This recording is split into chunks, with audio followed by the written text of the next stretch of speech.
In the heart of Umuzi town, where gossip traveled faster than shadows at sunset, there was a peculiar hair salon where mirrors were forbidden, time seemed to bend, and a gifted stylist named Yasha held a dark secret that would take one curious customer's courage to unravel. In the bustling town of Umuzi, there was a hair salon that was unlike any other. Its owner, Yasha, had earned quite a reputation not just for her beautiful braids, but for something truly extraordinary. She could complete hairstyles in mere minutes that would take other stylists entire days. Yasha's hands moved with almost supernatural speed, weaving intricate patterns into her clients' hair with precision that seemed impossible. 10 clients a day would walk out of her salon, each spending no more than an hour in her chair, even for the most complex styles. It was a marvel that drew customers from far and wide. But there was a catch, a strange, a strict rule that everyone had to follow. No mirrors were allowed in Yasha's salon. Not even the tiniest reflective surface could pass through her door. Each customer's bag was thoroughly checked, and any mirrors or reflective objects had to be left outside. Despite this odd requirement, clients rarely complained, too enchanted by the promise of quick, beautiful results. One day, a young woman named Adu unknowingly broke this rule. When she pulled out a small mirror from her pocket, Yasha's reaction was immediate and intense. Her usually calm demeanor shattered as she demanded the mirror's removal. Adu, startled but eager for Yasha's renowned service, quickly complied. However, it was another customer, Zuri, who would eventually unravel the mystery behind this peculiar rule. Unlike others, she couldn't simply accept it without understanding why.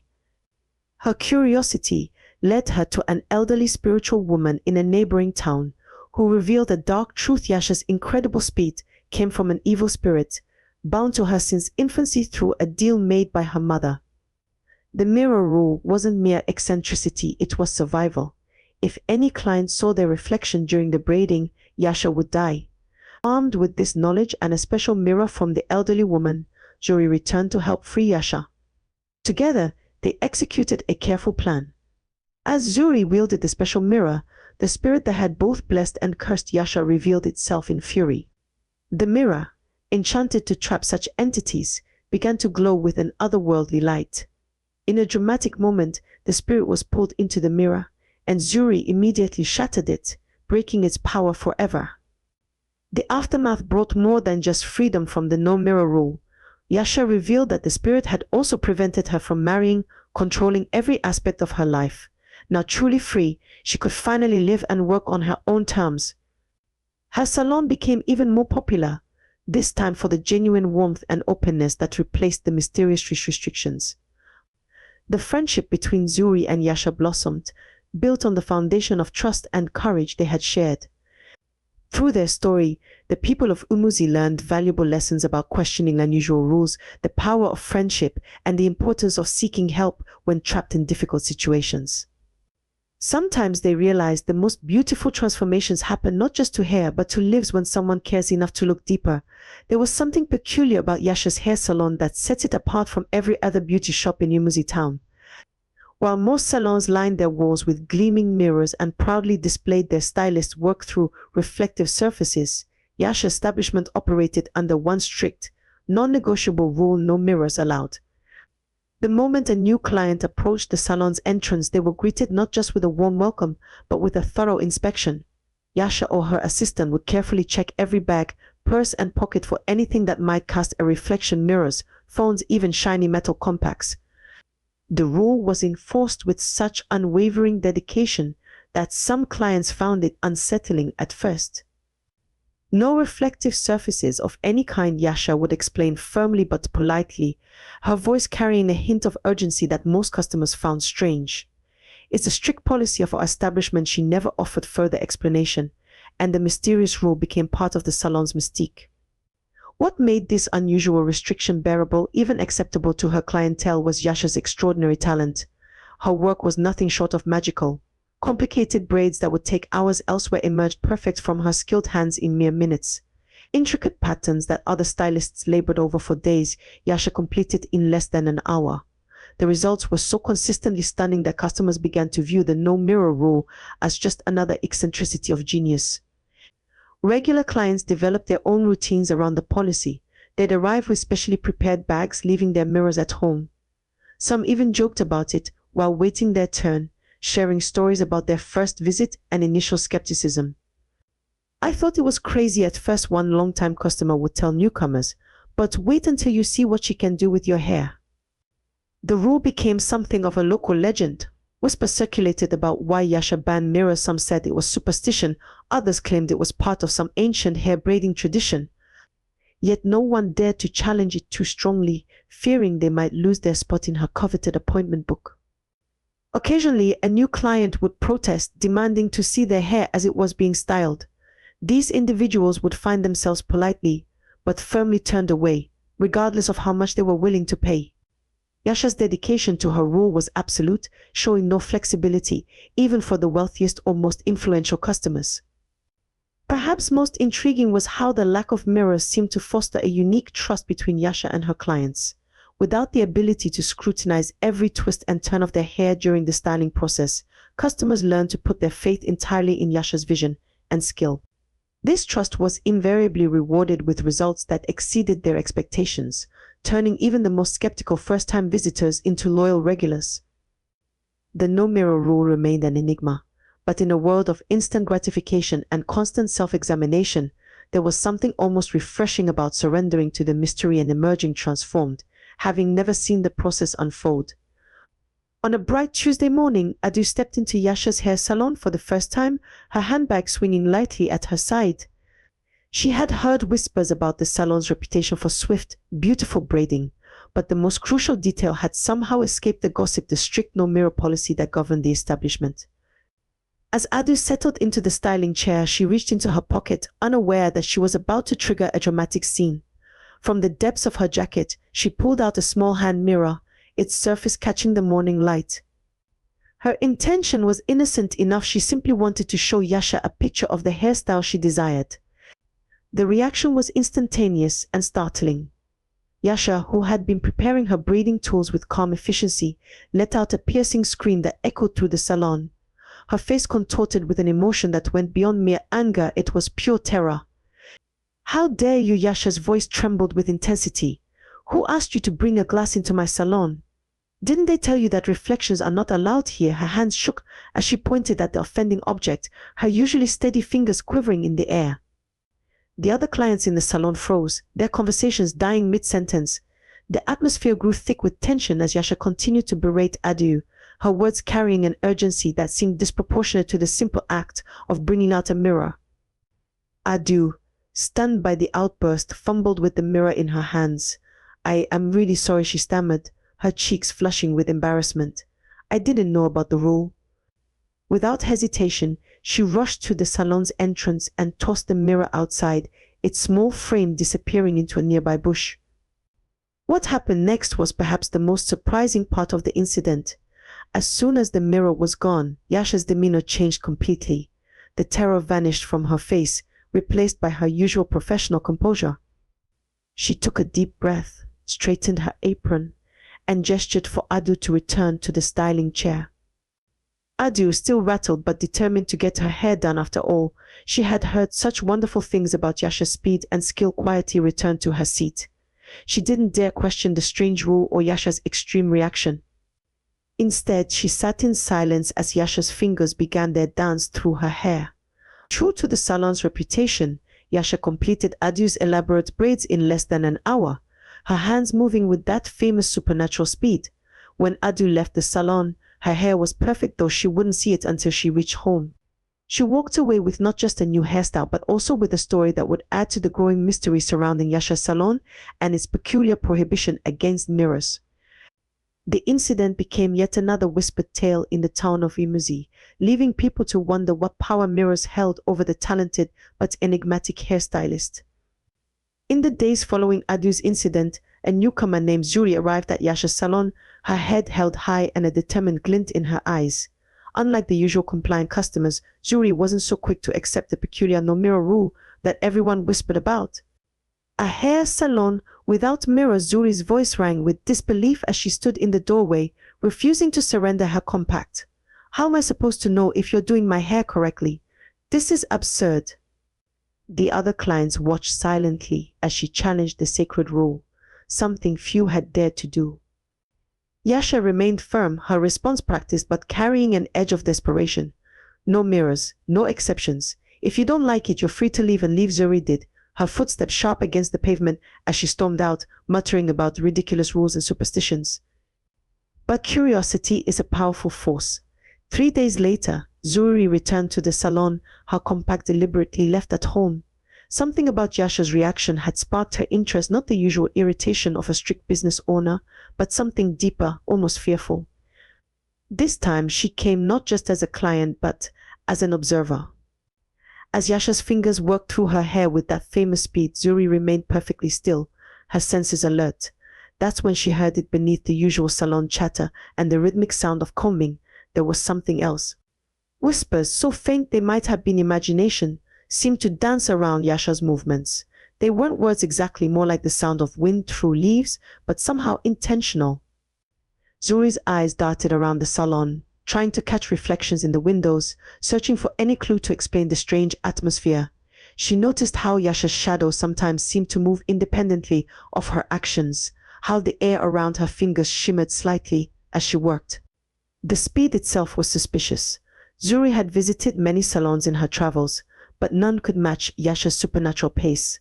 A complex braid that should have taken hours formed under her fingers in minutes, each strand falling perfectly into place, as if guided by invisible hands. These observations only fueled Zuri's determination to uncover the truth.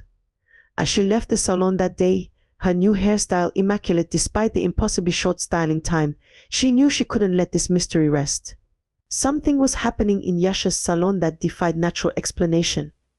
That evening, instead of heading home, Zuri began asking subtle questions around town.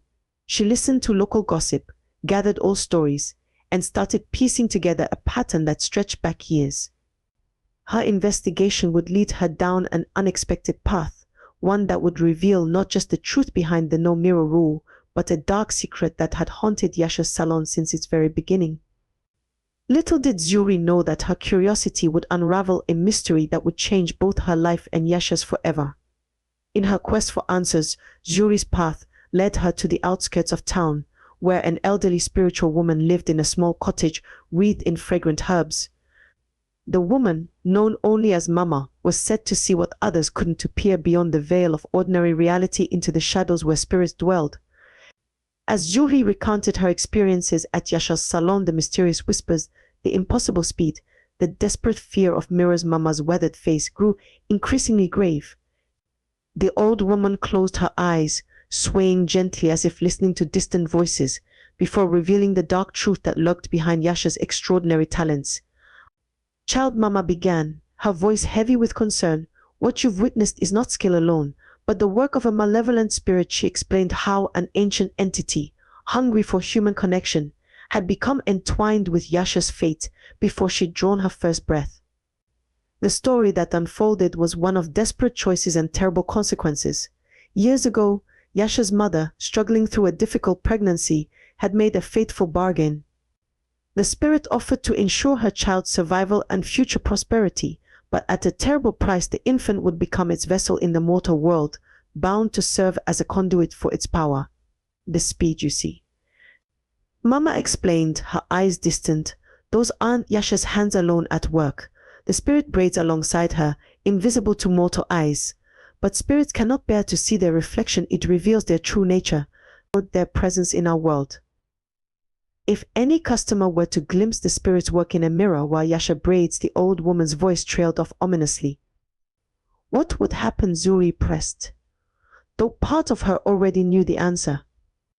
The spirit would be forced to flee, but its departure would be violent, fatal. It has become so intertwined with Yasha's life force that its sudden removal would kill her instantly. That's why she guards against mirrors so fiercely, not out of superstition, but out of desperate self-preservation. Zuri sat in stunned silence as the pieces fell into place, the extreme reactions to reflective surfaces, the supernatural speed, the whisper she'd heard. Yasha wasn't just a gifted hairstylist, she was a prisoner in her own salon, bound by a bargain she'd never chosen to make. But surely there must be a way to free her, Zuri asked, her heart aching for the trapped woman. Mama's eyes sparkled with a hint of hope. There might be, she said slowly, but it would require great courage, perfect timing, and a very special kind of mirror, one crafted to trap spirits rather than reveal them. She reached for an ancient box tucked away on a high shelf, adding, "And it would seem, child, that you have arrived at precisely the right moment to attempt such a thing." Armed with the enchanted mirror from Mama, Zuri returned to the salon after closing hours, her heart pounding against her ribs. This time she wasn't there for a hairstyle, she was there to save a life. When she explained everything to Yasha, the hairstylist's eyes filled with tears of recognition and hope. "All these years," Yasha whispered, her voice trembling, "I thought I was alone in knowing the truth. The spirit is controlled every aspect of my life, not just my work."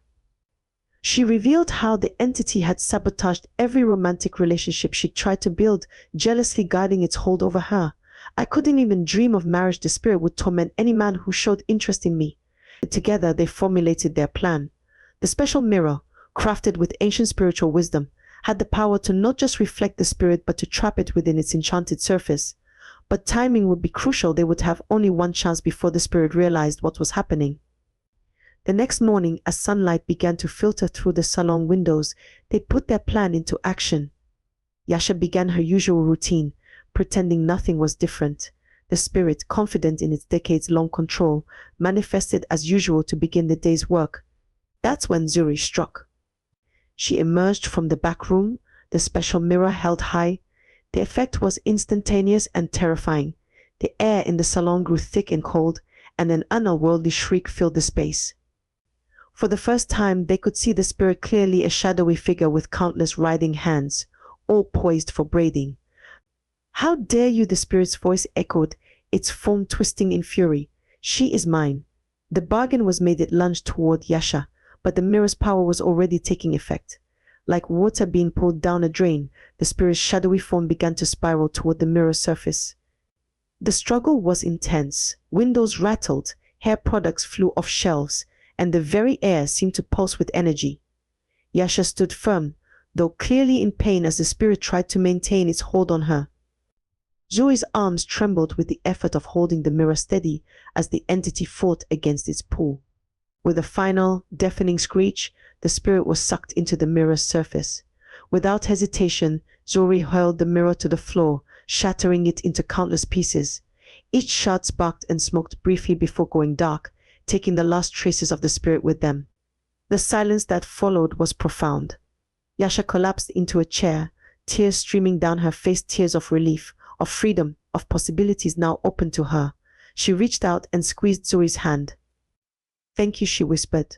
"For the first time since I was born, I feel truly alive." The salon's transformation was immediate. Mirrors were installed on every wall, and Yasha's genuine skill, though slower than before, proved to be just as remarkable as her spirit-enhanced speed had been. But more importantly, she was free to live, to love, to be entirely herself. After years of darkness and secrecy, light finally flooded every corner of Yasha's salon. Large, gleaming mirrors were mounted on the walls, their surfaces reflecting not just customers' transformations, but the joy that radiated from Yasha herself. The change was dramatic. Gone was the tense atmosphere of forbidden reflections, replaced by an open warmth that drew people in. Word spread quickly through Imuzi about the salon's transformation. Regular clients were stunned to find mirrors where blank walls had once been, and Yasha's bright smile where anxiety had previously lived. Though her braiding was no longer supernaturally fast, customers discovered something far more valuable: the genuine artistry of a woman who truly loved her craft. To celebrate her newfound freedom, Yasha threw a grand party at her salon.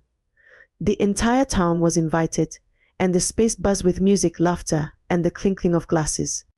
Locals who had long wondered about the mysterious no mirror rule now heard the full story, gasping and shaking their heads in amazement as Yasha openly shared her journey from curse to liberation. "I can finally see myself clearly," Yasha announced during the celebration, standing before her largest mirror. "Not just my reflection, but who I truly am." The gathered crowd cheered, raising their glasses to her courage and new beginning. Many noticed how she seemed to stand taller, laugh easier, and move with a graceful confidence that had nothing to do with supernatural speed. Surprisingly, the salon became even more popular after the spirit's departure. Customers were drawn not just to Yasha's skilled hands, but to the authentic connection she now forged with each person who sat in her chair. She took time to chat, to understand exactly what they wanted to share in their stories. The mirrors reflected more than hairstyles, they showed the genuine bonds forming between stylist and client. But perhaps the most beautiful outcome was the deep friendship that blossomed between Yasha and Zuri.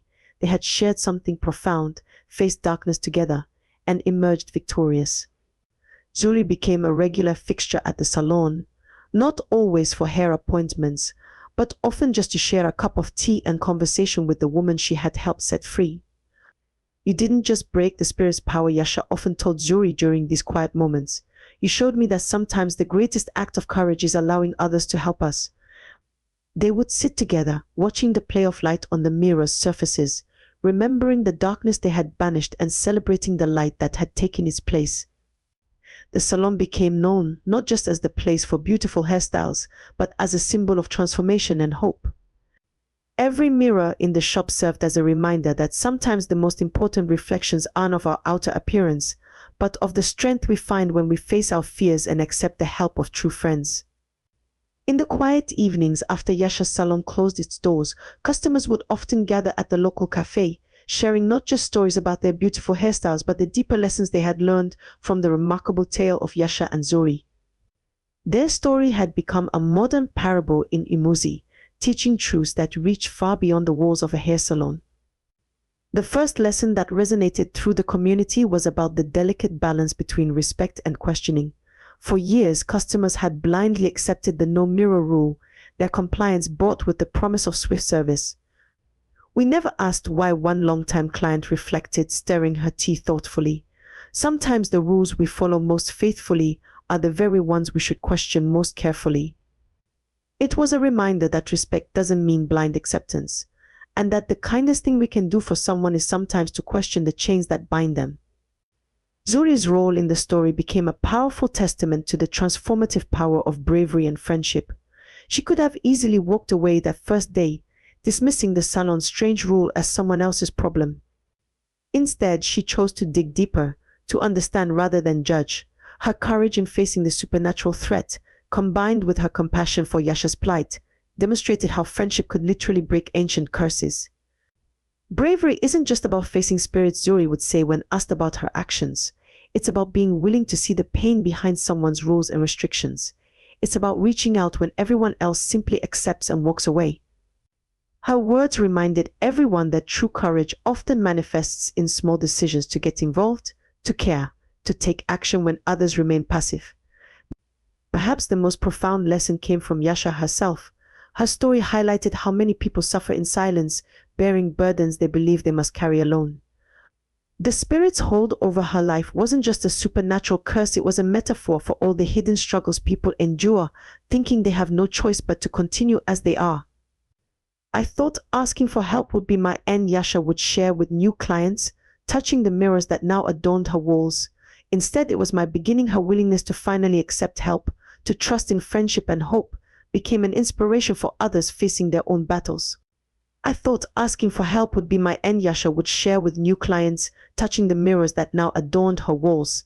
"Instead, it was my beginning." Her willingness to finally accept help, to trust in friendship and hope, became an inspiration for others facing their own battles. The transformation of Yasha's salon served as a living reminder that wisdom often comes not from having all the answers, but from being willing to ask the right questions. It taught that the strongest chains are sometimes the ones we accept without question, and that freedom often begins with the simple act of allowing others to help us break them. In Imuzi, they say that every mirror in Yasha's salon now reflects more than just appearances. They reflect the truth that no one has to face their demons alone, that questioning rules can be an act of love, and that sometimes the bravest thing we can do is simply ask for help.